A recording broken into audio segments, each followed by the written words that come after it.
Welcome to the Tech Egg. Don't get scrambled. Enjoy the video. In this video, I will show how to jack up a 2017 Chrysler Pacifica, updated. Position the vehicle on level ground, engage the parking brake, and chock the wheels immediately. Locate the manufacturer jacking points under the rocker panel or specified pinch welds, and remove any hubcaps to access the lift area.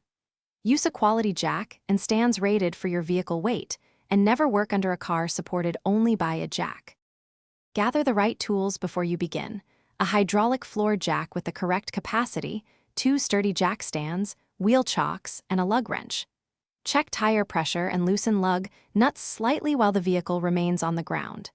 Confirm the vehicle's curb weight and the jack's rated capacity to avoid overload. Clear the work area of debris and keep a phone nearby in case you need assistance during the lift. Loosen the lug nuts slightly while the vehicle sits flat to prevent wheel rotation during lifting. Position the jack under the designated jacking point and pump smoothly until the tire is just off the ground.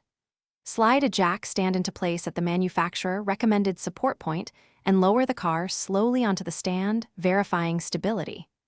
Once secure, fully remove the wheel if needed and keep the jack in place as Thanks for watching. Consider subscribing if I helped unscramble your problems.